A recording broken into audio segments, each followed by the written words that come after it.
ಎಲ್ಲರಿಗೂ ನಮಸ್ತೆ. ಬನ್ನಿ ಇವತ್ತಿನ ವಿಡಿಯೋ ನೋಡ್ಕೊಂಬರೋಣ. ಹಾಗೆ ಈ ವಿಡಿಯೋ ಏನಾದರೂ ನಿಮ್ಗೆ ಇಷ್ಟ ಆದರೆ ದಯವಿಟ್ಟು ಚಾನಲ್ನ ಸಬ್ಸ್ಕ್ರೈಬ್ ಮಾಡ್ಕೊಳ್ಳಿ. ಹಾಗೆ ಲೈಕ್, ಶೇರ್, ಕಮೆಂಟ್ ಮಾಡೋದನ್ನು ದಯವಿಟ್ಟು ಮರಿಬೇಡಿ. ಇದು ಮಂಗಳವಾರದ ದಿನ ಬೆಳಗ್ಗೆ ಇಲ್ಲಿ ಮಕ್ಕಳಿಗೋಸ್ಕರ ಫ್ರೂಟ್ಸ್ನೆಲ್ಲ ಕಟ್ ಮಾಡಿ ಇಡ್ತಾ ಇದ್ದೀನಿ. ವಾಟರ್ ಮೆಲನ್ ನೋಡಿ ಎಷ್ಟು ಚಿಕ್ಕದಿದೆ ಅಂತ, ಆದರೆ ಅದು ಚೆನ್ನಾಗೂ ಇರಲಿಲ್ಲ. ಅದರಿಂದ ಜ್ಯೂಸ್ ಮಾಡ್ಕೊಂಡಿದ್ದೆ. ಇಲ್ಲಿ ಮಕ್ಕಳಿಗೆ ಮ್ಯಾಂಗೋ ಮಿಲ್ಕ್ ಶೇಕ್ ಬೇಕು ಅಂದರು. ಸರಿ ಅಂತ ಮ್ಯಾಂಗೋ ಕಟ್ ಮಾಡ್ಕೊಳ್ತೀನಿ. ಸ್ವಲ್ಪ ಟಿಫನ್ ಜೊತೆನೇ ಕೊಟ್ಬಿಡ್ತೀನಿ. ಇಲ್ಲಿ ಮ್ಯಾಂಗೋ ಸ್ವಲ್ಪ ಹಾಲು, 1 ಸ್ಪೂನಷ್ಟು ಶುಗರ್ ಹಾಕಿದ್ದೀನಿ. ಏಕೆಂದರೆ ಮ್ಯಾಂಗೋ ತುಂಬ ಸ್ವೀಟ್ ಇರೋದು ಸ್ವಲ್ಪನೇ ಹಾಕ್ಕೊಂಡಿದ್ದೀನಿ ಶುಗರು. ಹಾಗೆ ಇಲ್ಲಿ ಪಪ್ಪಾಯನೂ ಕೂಡ ಕಟ್ ಮಾಡಿ ಇಟ್ಕೊಂಡಿದ್ದೀನಿ. ಪಪ್ಪಾಯನೂ ಅಷ್ಟೇ ತುಂಬಾ ಚೆನ್ನಾಗಿತ್ತು, ಸ್ವೀಟಾಗಿತ್ತು. ಇದು ಅಮ್ಮ ಕಳಿಸಿದ್ದು, ಊರಿಂದ ತಗೊಬಂದಿದ್ರಂತೆ. ನೋಡಿ, ಒಂದು ಸ್ವಲ್ಪನೂ ಬೀಜನೇ ಇಲ್ಲ, ಇಷ್ಟೇ ಬೀಜ ಇತ್ತು. ಟೇಸ್ಟ್ ಕೂಡ ತುಂಬ ಚೆನ್ನಾಗಿತ್ತು, ಮಕ್ಕಳಿಗೆ ತುಂಬ ಇಷ್ಟ ಆಯಿತು, ತಿಂದರು. ಪಾವನಿ ಬಂದು ಪಪ್ಪಾಯ ಸ್ವಲ್ಪ ಅಷ್ಟು ಇಷ್ಟಪಡಲ್ಲ. ಅದಿತಿ ಮತ್ತು ನೇಸರ ಇಷ್ಟಪಟ್ಟು ತಿಂತಾರೆ. ಹಾಗೆ ನಮಗೆ ಫ್ರೂಟ್ಸ್ ಅಂದರೆ ಸ್ವಲ್ಪ ಇಷ್ಟನೇ, ಆದ ಕಾರಣ ಚೆನ್ನಾಗಿ ಫ್ರೂಟ್ಸ್ ತಿಂತಾ ಇರ್ತೀವಿ. ಅದ್ರಾಗೂ ನಮ್ಮ ಕೂಪರ್ಗೂ ಕೂಡ ತುಂಬ ಇಷ್ಟ ಫ್ರೂಟ್ಸ್ ಅಂದರೆ. ಇವತ್ತಿನ ಬ್ರೇಕ್ಫಾಸ್ಟ್ ಬಂದು ಚಿತ್ರಾನ್ನ ಮಾಡಿದೆ. ಹಾಗೆ ಮ್ಯಾಂಗೋ ಮಿಲ್ಕ್ ಶೇಕು, 1 ಪಪ್ಪಾಯ ಕೊಟ್ಟಿದ್ದೀನಿ ಮಕ್ಕಳಿಗೆ. ಇದು ಅದಿತಿ ಪ್ಲೇಟು, 3 ಜನನು ತಿಂತಿದ್ದಾರೆ. ಇಲ್ಲಿ ನೋಡಿ, ಅದಿತಿ ಟಿಫನ್ ಮಾಡೋಕ್ಕೆ ಕೂತ್ಕೊಂಡಿದ್ರೆ ಕೂಪರ್ ಅವಳು ತೊಡೆ ಮೇಲೇ ಕೂತ್ಕೊಂಡಿರ್ತಾನೆ. ಸ್ವಲ್ಪನೂ ಆ ಕಡೆ ಈ ಕಡೆ ಕದಲಲ್ಲ, ಅವಳು ತಿನ್ನೋವರೆಗೂ ಹಂಗೆ ಕೂತ್ಕೊಂಡಿರ್ತಾನೆ. ಅಷ್ಟು ಇಷ್ಟ ಅವಳಿಗೆ ಅದಿತಿ ಅಂದರೆ ಅವಳಿಗೆ. ಇದು ಕೂಪರ್ ಪ್ಲೇಟು, ಅವನಿಗೂ ಕೂಡ ಎಲ್ಲ ಫ್ರೂಟ್ಸ್ನು ಕಟ್ ಮಾಡಿ ಹಾಕಿದ್ವಿ. ನೋಡಿ, ವಾಟರ್ ಮೆಲನ್ ಆ ಕಲರ್ ಇತ್ತು, ಆದ್ದರಿಂದ ಅವನೇನು ಮಕ್ಕಳು ಕೊಟ್ಟಿಲ್ಲ, ನಾವು ಜ್ಯೂಸ್ ಮಾಡ್ಕೊಂಡು ಕುಡಿದ್ವಿ ಅಷ್ಟೇ. ಆದರೆ ಕೂಪರ್ಗೆ ಫ್ರೂಟ್ಸ್ ಅಂದರೆ ಯಾವ ಥರ ಇದ್ರೂ ಪರವಾಗಿಲ್ಲ, ಚೆನ್ನಾಗಿ ತಿಂತಾನೆ. ಅಷ್ಟನ್ನು ಕೂಡ ಇವತ್ತಿನ ಬ್ರೇಕ್ಫಾಸ್ಟ್ ಅವನಿಗೆ ಎಂಜಾಯ್ ಮಾಡಿಕೊಂಡು ತಿಂತಾನೆ. ಫ್ರೂಟ್ ಬೌಲ್ ಫುಲ್ಲು ಸ್ವಲ್ಪನೂ ಬಿಡಲ್ಲ, ಅಷ್ಟು ನೀಟಾಗಿ ತಿಂತಾನೆ. ನಿಮಗೆ ಲಾಸ್ಟಲ್ಲೂ ತೋರಿಸ್ತೀನಿ. ಹಾಗೆ ಕೂಪರ್ಗೆ ಮೊಸರನ್ನ ಕೊಡ್ತೀವಿ ನಾವು. ಹಾಗೆ ವಾರಕ್ಕೆ 2 ಸರ್ತಿ 3 ಸರ್ತಿ ಮೊಟ್ಟೆ ಕೊಡ್ತೀವಿ ಸಂಜೆ ಹೊತ್ತು. ನೋಡಿ, ಫ್ರೂಟ್ ಬೌಲೆಲ್ಲ ಖಾಲಿ ಮಾಡ್ದ. ಹಾಗೆ ನನ್ನ ಪ್ಲೇಟು ಕೂಡ ನಿಮಗೆ ತೋರಿಸ್ತೀನಿ. ಇವತ್ತಿನ ಬ್ರೇಕ್ಫಾಸ್ಟ್ ನಮ್ಮದಿದು ಚಿತ್ರಾನ್ನ. ಹಾಗೆ ವಾಟರ್ ಮೆಲನ್, ಮ್ಯಾಂಗೋ ಹಾಕ್ಕೊಂಡು ಈ ಥರ ಸ್ಮೂತಿ ಥರ ಮಾಡ್ಕೊಂಡಿದ್ದೀನಿ. ಶುಗರ್ ಏನು ಮಿಕ್ಸ್ ಮಾಡ್ಕೊಂಡಿಲ್ಲ. ಸ್ವಲ್ಪ ಚಿತ್ರಾನ್ನ, ಫ್ರೂಟ್ಸು, ಸ್ವಲ್ಪ ಸೌತೆಕಾಯಿ, ಇಷ್ಟು ನಮ್ಮ ಬ್ರೇಕ್ಫಾಸ್ಟು. ಹಾಗೆ ಇದು ಮಧ್ಯಾಹ್ನ ಬಂದು ಫ್ಲಿಪ್ಕಾರ್ಟಿಂದ ಪಾರ್ಸಲ್ ಬಂದಿತ್ತು. ಏನಪ್ಪ ಅಂದರೆ ಕ್ಯಾರಮ್ ಬೋರ್ಡ್ ಬರುತ್ತಲ್ಲ, ಅದನ್ನು ಆರ್ಡ್ರ್ ಮಾಡಿದ್ವಿ. ಚೆನ್ನಾಗಿರುತ್ತೆ ಅಂತ ಆರ್ಡ್ರ್ ಮಾಡಿದ್ವಿ, ಆದರೆ ಅದು ಯಾಕೋ ಅಷ್ಟು ಚೆನ್ನಾಗಿ ಬಂದಿಲ್ಲ. ಆ ಪ್ಲೇವುಡ್ ಎಲ್ಲ ಸ್ವಲ್ಪ ಎತ್ತರ ತಗ್ಗಿತ್ತು, ಕ್ಯಾರಮ್ಗೆ ಕರೆಕ್ಟಾಗಿರ್ಬೇಕಲ್ವ. ಆದರೆ ಇದು ಎತ್ತರ ತಗ್ಗಿದ್ದರಿಂದ ಮತ್ತೆ ರಿಟರ್ನ್ ಹಾಕಿದ್ವಿ. ಸ್ಟಾರ್ಟಿಂಗ್ ಚೆನ್ನಾಗಿದೆ ಅಂತ ಅನ್ನಿಸ್ತು, ಕುತ್ಕೊಂಡ್ರೇ ಗೊತ್ತಾಗಿದ್ದು ಫುಲ್ಲು ಎತ್ತರ ತಗ್ಗು ಫುಲ್ ಇತ್ತು. ಅದಕ್ಕೆ ನೋಡಿಬಿಟ್ಟೆ ತರಬೇಕು ಅಂತ ಇಲ್ಲೆಲ್ಲ ತರೋಣ ಅಂತ ರಿಟರ್ನ್ಗೆ ಹಾಕಿದ್ವಿ. ಅವರು ಕ್ಯಾನ್ಸಲೇ ಮಾಡಿದ್ರು, ಆದ್ದರಿಂದ ಕ್ಯಾನ್ಸಲ್ ಆಯಿತು. ಈಗೇನಾದರೂ ಬೇರೆ ಕಡೆ ತರಬೇಕು. ಮಕ್ಕಳು ಕ್ಯಾರಮ್ ಅಂದರೆ ತುಂಬ ಇಷ್ಟ, ಚೆನ್ನಾಗಿ ಆಟ ಆಡ್ತಾರೆ. ಅದಕ್ಕೋಸ್ಕರ ಮಕ್ಕಳು ಕೊಡ್ಸೋಣ ಅಂತ ಅಂದ್ಕೊಂಡಿದ್ದೀವಿ. ಹಾಗೆ ಇಲ್ಲಿ ಬಾಳೆಹಣ್ಣು ಕೂಡ ಚೆನ್ನಾಗಿ ಬಲ್ತಿದೆ. ಇವಾಗ ಕಟ್ ಮಾಡಿಬಿಟ್ಟು ಇಟ್ಟರೆ ಚೆನ್ನಾಗಿ ಹಣ್ಣಾಗುತ್ತೆ. ಆದ್ದರಿಂದ ಬಾಳೆಹಣ್ಣನ್ನೆಲ್ಲ ಕಟ್ ಮಾಡೋಣ ಅಂತ ಬಂದಿದ್ದೀನಿ ಇಲ್ಲಿ. ಇದೇ ಫಸ್ಟ್ ಟೈಮ್ ಬಾಳೆಗೊನೆ ನಾವು ಬೆಳೆದಿರೋದು, ಆದ್ದರಿಂದ ನನಗೆ ಫುಲ್ ಎಕ್ಸೈಟ್ಮೆಂಟ್ ಆಗಿದ್ದೀನಿ. ಅದು ಎಷ್ಟು ಚೆನ್ನಾಗಿ ಬಲ್ತಿದೆ, ದಪ್ಪಕ್ಕಿದೆ ಹಣ್ಣು ಬಂದು. ಆದ್ದರಿಂದ ಇಷ್ಟಪಟ್ಟು ಕಟ್ ಮಾಡ್ತಾಯಿದ್ದೀನಿ. ಅದು ಗಿಡದಲ್ಲೇ ಹಣ್ಣು ಆಗುತ್ತೆ ಬಿಟ್ಟರೆ, ಆದರೆ ಯಾರನ್ನ ಕಿತ್ಕೊಂಡೋಗ್ಬಿಡ್ತಾರೆ ಅಂತ ಬೈಕ್ ನಾನು ಕಟ್ ಮಾಡ್ತಾಯಿದ್ದೀನಿ.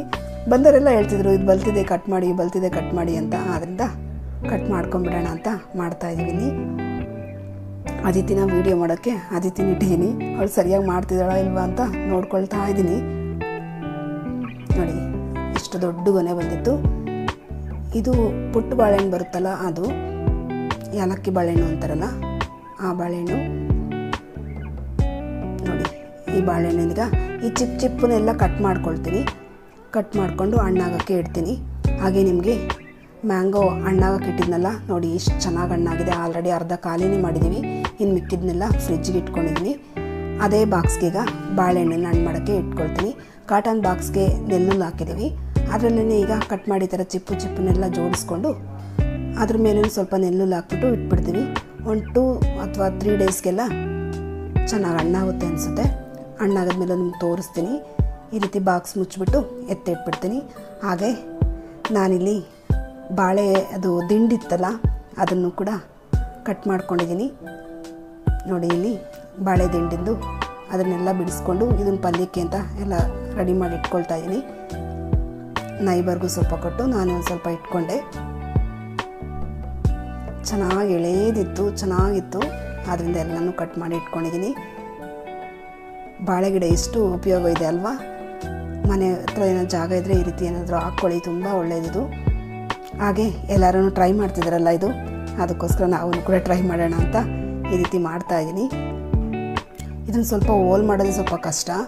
ನಾನು ಹಸ್ಬೆಂಡ್ ಇಬ್ಬರೂ ಕಷ್ಟಪಟ್ಟು ಹೋಲ್ ಮಾಡಿದ್ವಿ. ಆಲ್ಮೋಸ್ಟ್ ಎಲ್ಲ ಹಸ್ಬೆಂಡೇ ಮಾಡಿದ್ರು, ನಾನು ಸುಮ್ಮನೆ ಲಾಸ್ಟಲ್ಲಿ ಸ್ವಲ್ಪ ನೋಡಿಬಿಟ್ಟು ಕ್ಲೀನ್ ಮಾಡ್ತಾಯಿದ್ದೀನಿ ಅಷ್ಟೇ. ಹಾಗೆ ಸ್ವಲ್ಪ ಜೀರಿಗೆ ಹಾಕ್ಬಿಟ್ಟು ಸ್ವಲ್ಪ ಬಾಳೆ ಎಲೆಲ್ಲ ಕಟ್ ಮಾಡಿಬಿಟ್ಟು ಹಾಕ್ಕೊಂಡಿದ್ದೀನಿ. ಹಾಕ್ಕೊಂಡು ಒಂದು ಇಟ್ಟಿಗೆ ಅದ್ರ ಮೇಲೆ ಬಾರಕ್ಕೆ ಇಟ್ಬಿಟ್ಟಿದ್ದೀನಿ. ನೆಕ್ಸ್ಟ್ ಡೇ ತೋರಿಸ್ತೀನಿ ಅದನ್ನು. ನಾನು ನೆಕ್ಸ್ಟ್ ಡೇ ಬಂದು ಕೋಕೋನಟ್ ರೈಸ್ ಮಾಡೋಣ ಅಂತ ಹಾಲೆಲ್ಲ ತೆಕ್ಕೊಳ್ತಾ ಇದ್ದೀನಿ. ಇದನ್ನು ಸಪ್ರೇಟಾಗಿ ವೀಡಿಯೋ ಮಾಡಿ ಹಾಕ್ತೀನಿ. ಆದ್ದರಿಂದ ಇಲ್ಲೇನು ಫುಲ್ ವೀಡಿಯೋ ತೋರಿಸಿಲ್ಲ.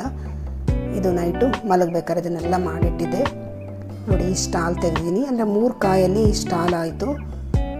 ನಂಗೆ ಸ್ವಲ್ಪ ಜಾಸ್ತಿನೇ ಬೇಕಿತ್ತು, ಆದ್ದರಿಂದ ಇಷ್ಟು ತೆಕ್ಕೊಂಡಿದ್ದೀನಿ. ತೆಗೆದು ಇದನ್ನೆಲ್ಲ ಫ್ರಿಜ್ಗಿಟ್ಟು ಮಲಗಾಯಿತು. ಈಗ ನೆಕ್ಸ್ಟ್ ಡೇ ತೋರಿಸ್ತೀನಿ ನಿಮಗೆ ಆ ಬಾಳೆ ದಿಂಡಲ್ಲಿ ಯಾವ ರೀತಿ ನೀರು ಬಂದಿದೆ ಅಂತ. ಗೆಸ್ ಕೂಡ ಮಾಡಲಿಲ್ಲ ನಾನು, ಅಷ್ಟು ಚೆನ್ನಾಗಿ ನೀರು ಬಂದಿರುತ್ತೆ ಅಂತ. ಫುಲ್ ಬಂದು ಎಲ್ಲ ಕೆಳಗಡೆ ಎಲ್ಲ ಸೋರ್ತಿತ್ತು, ಅಷ್ಟು ನೀರು ಬಂದಿಟ್ಟಿದೆ ನೋಡಿ. ಎಷ್ಟು ಚೆನ್ನಾಗಿತ್ತು ಅಂದರೆ ಅಷ್ಟು ಚೆನ್ನಾಗಿತ್ತು. ನಾನು ಟೇಸ್ಟ್ ಏನಾದರೂ ಸ್ವಲ್ಪ ಡಿಫ್ರೆಂಟಾಗಿರುತ್ತಾ ಅಂತ ಅಂದ್ಕೊಂಡಿದ್ದೆ, ಏನೂ ಇಲ್ಲ, ತುಂಬ ಚೆನ್ನಾಗಿತ್ತು ನೋಡಿ. ಎಷ್ಟು ಚೆನ್ನಾಗಿದೆ ನೀರು, ಸ್ವಲ್ಪನೂ ಕಲರ್ ಚೇಂಜ್ ಇಲ್ಲ. ಮಾಮೂಲಿ ನೀರು ಯಾವ ರೀತಿ ಬರುತ್ತೋ ಅದೇ ರೀತಿ ಬಂದಿತ್ತು. ನಾನಿಲ್ಲಿ ಎಲ್ಲ ನೀರನ್ನ ಚಿಕ್ಕದು ಸೌಟ್ ತೊಗೊಬಂದು ಎಲ್ಲ ಫಿಲ್ ಮಾಡ್ಕೊಳ್ತಿದ್ದೀನಿ.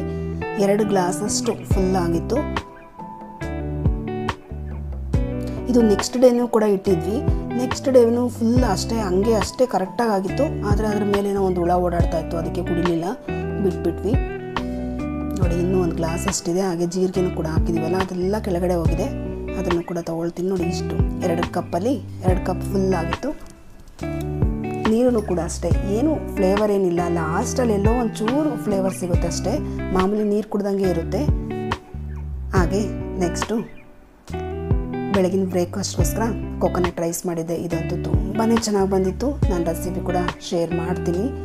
ಇದರಲ್ಲಿ ಹಾಕೋಕ್ಕೆ ತುಂಬ ದೊಡ್ಡ ವಿಡಿಯೋ ಆಗ್ತಿತ್ತು, ಅದರಿಂದ ಹಾಕಲಿಲ್ಲ. ಎಷ್ಟು ಬಿಡಿ ಬಿಡಿಯಾಗಿ ಬಂದಿತ್ತು ಅಂತ ನೋಡಿ. ಅದು ಕೋಕೋನಟ್ ಹಾಲು ಬರುತ್ತಲ್ಲ, ಆ ಕಾಯಿ ಹಾಲು ಇದೆಲ್ಲ ಮೇಲೆಗಡೆ ಬಂದು ಚೆನ್ನಾಗಿ ಬಂದಿತ್ತು. ರೈಸ್ ಬಾತ್ ಮಾತ್ರ ಮಕ್ಕಳಿಗೂ ಕೂಡ ತುಂಬಾ ಇಷ್ಟ ಆಯಿತು. ಈಗ ಮಕ್ಕಳು ಬಾಕ್ಸ್ಗಳಿಗೆಲ್ಲ ಹಾಕೋಣ ಅಂತ ಇಟ್ಟಿದ್ದೀನಿ. ಸ್ವಲ್ಪ ತಣ್ಣಗಾಗಲಿ ಅಂತ ಓಪನ್ ಮಾಡಿಟ್ಟೆ. ಎಷ್ಟು ಬಿಡಿ ಬಿಡಿಯಾಗಿ ಬರುತ್ತೆ ನೋಡಿ. ಇಲ್ಲಿ ಮಕ್ಕಳು ಬಾಕ್ಸ್ಗೆಲ್ಲ ರೆಡಿ ಮಾಡಿಟ್ಟಿದ್ದೀನಿ. 3 ಜನಕ್ಕೂ ರೆಡಿ ಮಾಡಿಬಿಟ್ಟು ಒಂದೇ ಸರ್ತಿ ಇಟ್ಬಿಡ್ತೀನಿ. ನೇಸರಂಗೆ 9 ಗಂಟೆಗೆ ಆದ್ರೂ ಕೂಡ ಬಾಕ್ಸ್ ಎಲ್ಲ ರೆಡಿ ಮಾಡಿ ಒಂದೇ ಸರ್ತಿ ಇಟ್ಬಿಡ್ತೀನಿ. ಈಗ ಅವನ್ನೆಲ್ಲ ಫಿಲ್ ಮಾಡಿ ಮಕ್ಕಳು ಬಾಕ್ಸ್ಗೆ ಕೊಡಬೇಕು. ಹಾಗೆ ಇಲ್ಲಿ ನೇಸರಂಗೆ ಬುಧವಾರದ ಯೂನಿಫಾರ್ಮ್ ಇದು. ಈ ಥರದೊಂದು ಪುಲವರ್ ಕೊಟ್ಟಿದ್ದಾರೆ, ಅದನ್ನು ತೋರಿಸ್ತಿದ್ದಾಳೆ ಬಂದಿಲ್ಲಿ. ಸ್ವಲ್ಪ ದೊಡ್ಡದಾಯಿತು. ಅವಳಿ ನಡುವೆ ಸ್ವಲ್ಪ ಸಣ್ಣ ಆಗಿದ್ದಾಳೆ, ಆದ್ದರಿಂದ ಡ್ರೆಸ್ ಸ್ವಲ್ಪ ಲೂಸ್ ಅನಿಸ್ತಿದೆ. ಇಲ್ಲಿ ಮಕ್ಕಳಿಗೂ ಕೂಡ ಬ್ರೇಕ್ಫಾಸ್ಟ್ ಎಲ್ಲ ಮುಗಿಸಿ ಅವ್ರನ್ನ ಸ್ಕೂಲ್ಗೆಲ್ಲ ರೆಡಿ ಮಾಡಿ ಕಳಿಸ್ತಾ ಇದ್ದೀವಿ. ಇನ್ನು ಅದಿತಿಗೆ ಯೂನಿಫಾರ್ಮ್ ಬಂದಿಲ್ಲ, ಆದ್ದರಿಂದ ಕಲರ್ ಡ್ರೆಸ್ಸಲ್ಲೇ ಹೋಗ್ತಿದ್ದಾಳೆ.